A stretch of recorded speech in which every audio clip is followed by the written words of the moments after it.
Hello, viewers. Welcome to another FGA English class. I am the tutor, Anome Uku.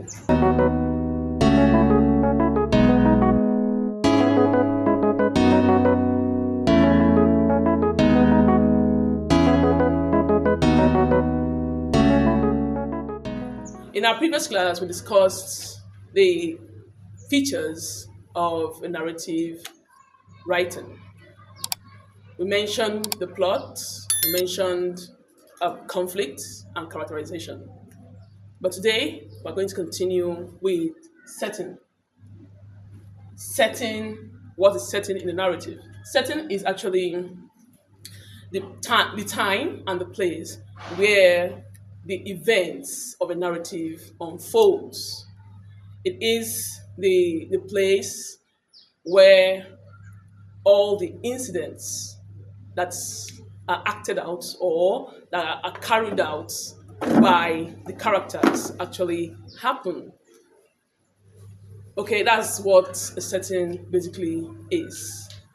It is not just the time, it's also the place where the incidents of a narrative happens. Okay, we know that characters interact in a narrative, and now this interaction within the narrative actually occur in a particular time or a particular environment. Okay, so this time and place where all these characters interact is called the setting of the what narrative. Okay, now there are different types of setting. Actually, basically, we have like three types of setting. We have the time set, that's temporal setting. We have the temporal setting, the temporal setting. A temporal setting has to do with the time when an incident occurs within a narrative. Okay, it could be in the morning, it could be in the afternoon, it could be in the evening.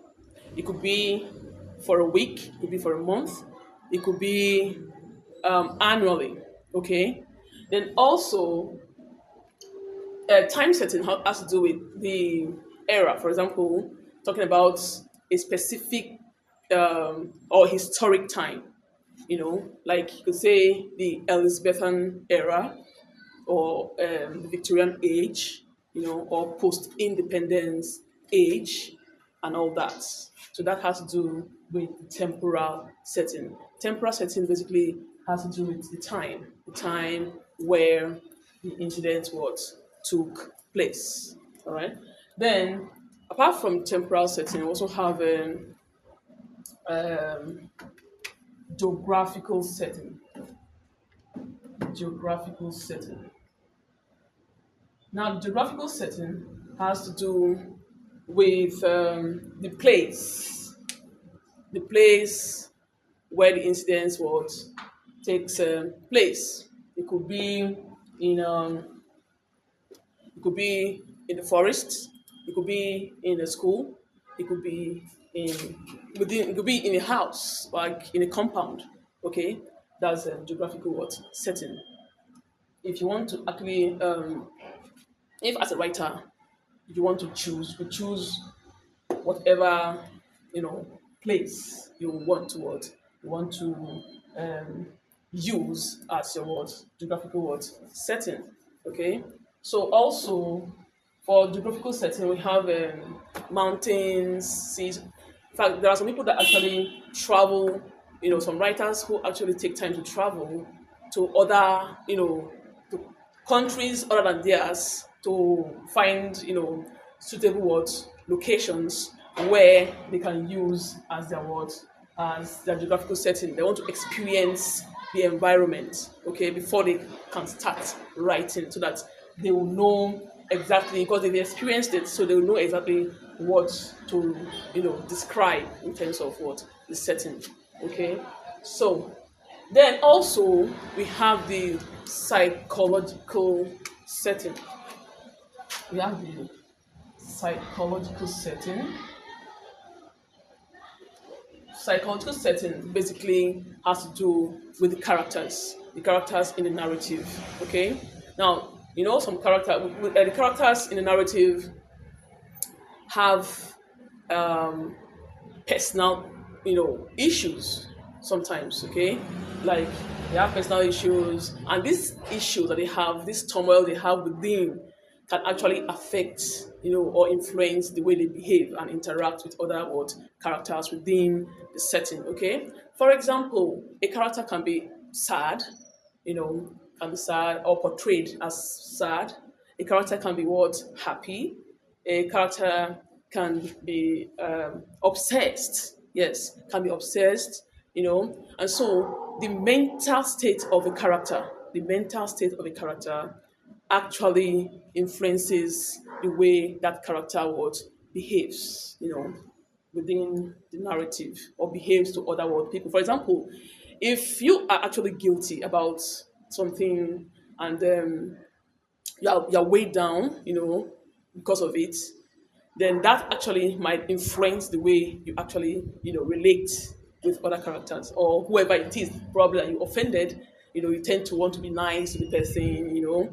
So that is how, psychological setting, affects the, actions of characters. So basically, we have these three settings: the temporal setting, the geographical setting, and the psychological setting in any narrative. All right, so it is now left for you to choose wherever you want to use as your setting, and also the time that you can dedicate to your narrative. All right, okay, so let's go to the next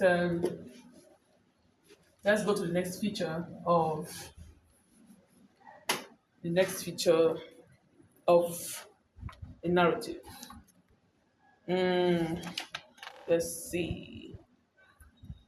We are looking at the subject matter of a narrative. The subject matter of a narrative. Subject matter of a narrative. Okay?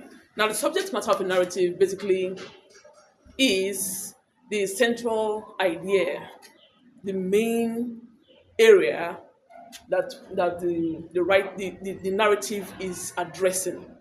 Okay, it is the actual specific area that the narrative is talking about. Okay, so subject matter actually has to do with it's like the object of discussion, the object of discussion in the narrative. That is what the narrative actually addresses. Okay, that's what subject matter is all about. Now, as a writer, you can decide to pick any area of life to write about. Okay, or like on which you can base your narrative. For example, you can base a narrative on, say, politics. You can base a narrative on religion. You can write about education. You can write about anything, any area of life. So that particular area, of course, is the subject matter of your narrative. Okay. Now the next one is the the theme, the theme of the narrative. Okay. Now, what is the theme of a narrative? The theme of a narrative is actually what the writer says, the writer's opinion about the subject matter. Okay? The writer's opinion about the subject matter. That's the theme of your narrative. Okay? Like, what message as a writer are you trying to pass across to your audience? What message about the subject matter are you passing across to your audience? That is what a theme is. Okay. Now, let's say the subject matter of a narrative is, let's say, war, as in Redemption Road by Elma Shaw. Okay. Now, war is the subject matter in that narrative. Okay. Then, what is Elmer Shaw's opinion about what war is. War um, is war um, destructive? Is war um, is it okay? Is it okay for war? What is it? Is it a positive thing? Does it affect people both positively and negatively? So whatever it is that whatever message that is being passed across to us when we read, then that is what the theme of that narrative is. Okay, that is what the theme. So if we say war is the subject matter, then the theme could be okay. Flora Shaw actually criticizes what war, the destructive nature of what war. That is one of the things in what in that narrative. That is Redemption Road by Elmer Shaw. Okay, that war is what destructive. So you could have as many things as you can deduce from the narrative. Okay, all right. So that is what theme is basically all about. So take note of the difference between a theme and a subject matter. Take note of the difference between the theme and the subject matter. The subject matter is the object of discussion, while the theme is what is said by the writer about the subject matter. Okay, so let's move to the next feature of a narrative. Let's look at other features of a narrative. Okay. We have point of view. Point of view. Point of view. Otherwise known as POV. Now, this point of view has to do with the angle, the angle or the perception. Okay, the angle from which a writer of a narrative actually um, narrates his story. That is the point of view of the narrative. Okay, like the the writer might decide to use a character within the narrative to narrate the story. Okay, to narrate the story. Then he can also decide to use an external narrator, to narrate the story. So depending on the writer, okay, so the angle from which a story is told, okay, is what is called the point of view. All right. So we have basically three types of point of view. We have the first person point of view. First person point of view. The first person point of view. Now, the first person point of view is usually what is usually indicated by the use of the pronoun I. Of the pronoun I. Okay, and that's what the first. That it refers to what it is refers to the reader, and it gives a personal and limited view of events. Now, when you use I here, when you use I, now the person this point of view does not actually have it's not all knowing. Like it has a limited understanding or knowledge of what the event that occur in that narrative. Okay, then we have the second one, that's second person point of view. Well, the second person point of view is rarely used, but is there. It's rarely used. Second person. Now, the second person point of view is really what used in what narrative, but sometimes some people still use it, okay? And then it is indicated by the pronoun you. Where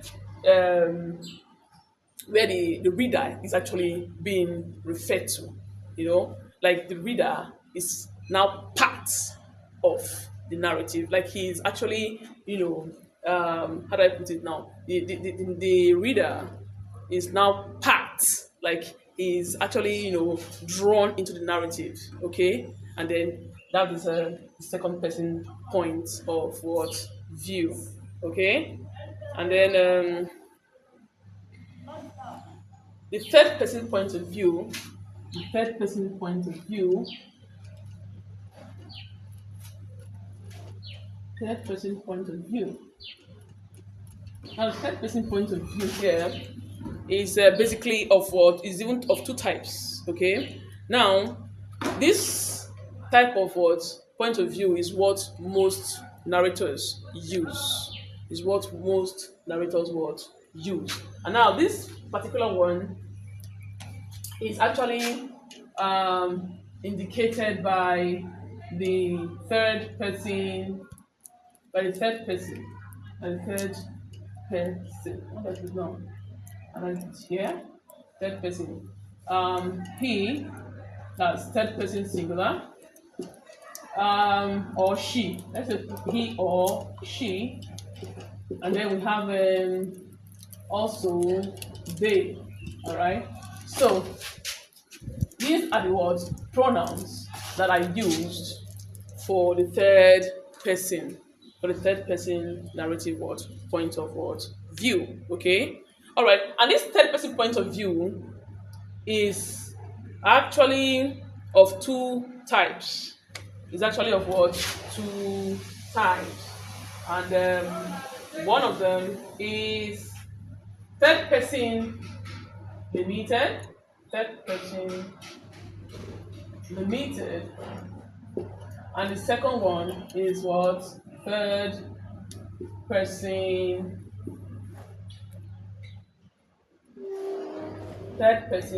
omniscient.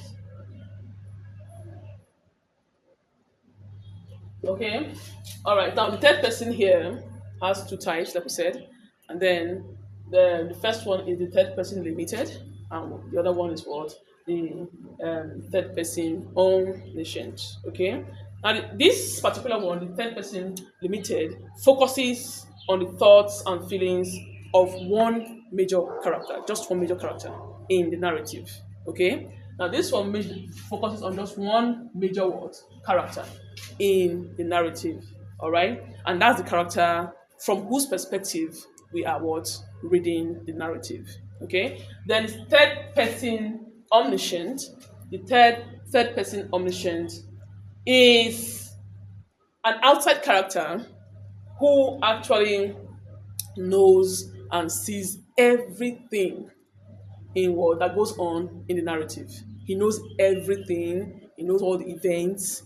As if he's there. Like in fact, the second name, another name for the third person is the is it godlike? The godlike word. Godlike POV. They call it what? The godlike word POV because he's what? When you say something is omniscient, he's all powerful and all knowing. He knows everything that goes on, okay, with all the characters in the narrative, okay. So you can choose which particular type you want when you're writing your narrative. You could use the first person point of view, the second person point of view, but this I will not advise for now, okay. Then you can also go for your third person, which is what the common one, that a lot of what narrators use to write what their stories, okay. So basically, these are the 3 points of views that we have in narrative writing. Style, okay. The style, another feature of a narrative is what the style of narrative, the style. Of course, you know what style is. Now, style is the unique feature of a narrator. The unique feature of a narrator in writing. Okay, what distinguishes you as a narrator or as a writer of narrative from others? Okay, that's your style. Okay, so some writers are known for, yeah, the use of what? The use of very big words, like Wole Soyinka, for example. He uses big words, So if you're actually, planning to read some of his works, then you have to, have a dictionary very close to you. All right. So that is for style. Then style also. Let's see, when we're looking at the diction, for example, diction comes in your style. Okay, now diction has to do with your choice, the writer's choice of words, the choice of words he uses while what writing. Are your words actually simple words, or they're complex words? Okay, are they how do I put it, are your sentences also sentence structures too? Are they simple sentences, or they are complex sentences? Okay, so all these actually fall under what? Diction and style. Diction, you know. So if you're writing a narrative for kids, of course, the choice of your words are supposed to be very what? Simple words. You don't use words. You don't use too big words. Um, um, Words for kids. Okay. Then if you're writing for adults, of course, you can actually. It depends on you. That's why it is your style. That's why it is what called style.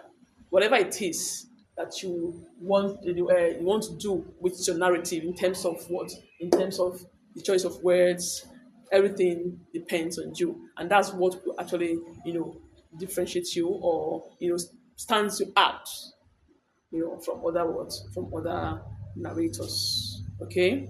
All right. Then diction, and then also have syntax. Syntax. The syntax, of your words, of your narration too matters. Okay. There are some.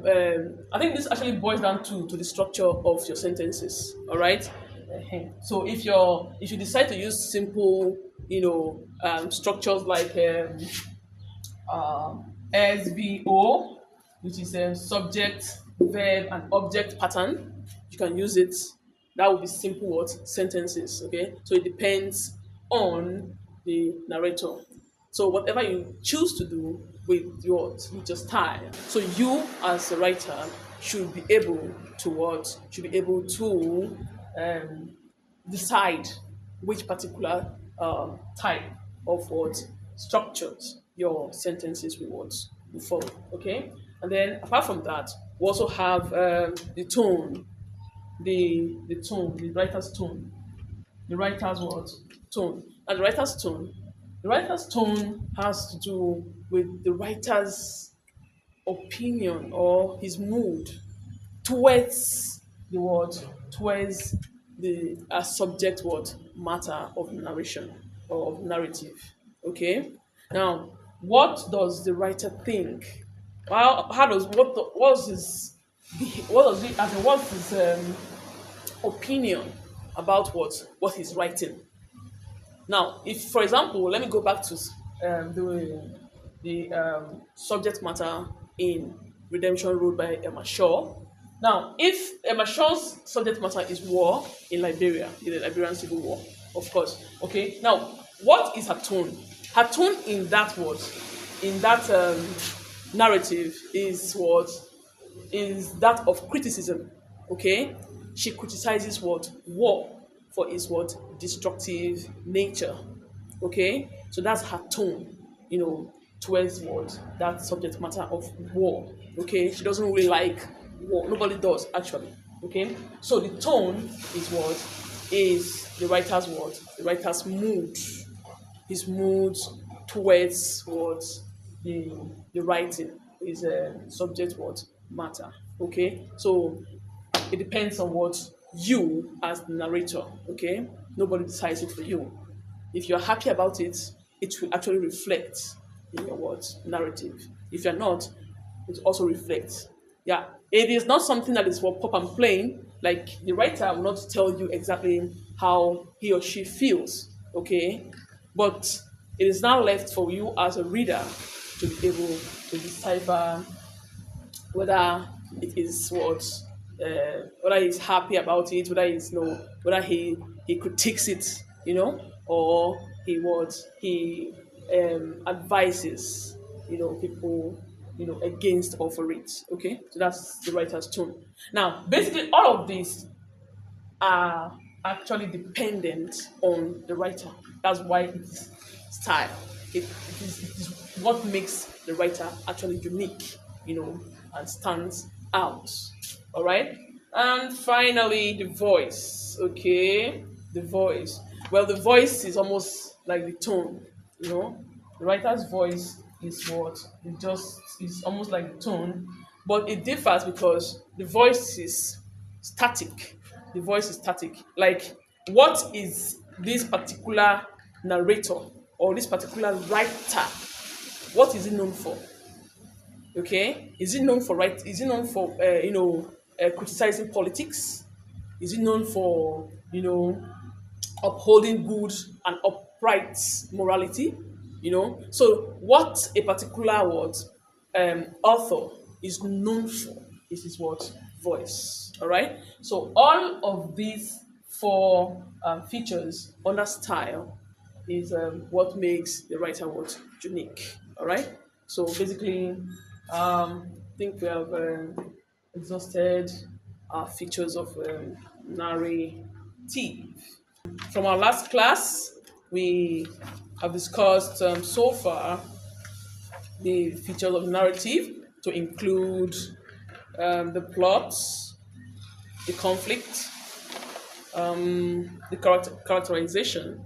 Okay, characterization. And please, I forgot to mention that we have two major characters, please, in narrative. Two major characters: the round character and the flat character.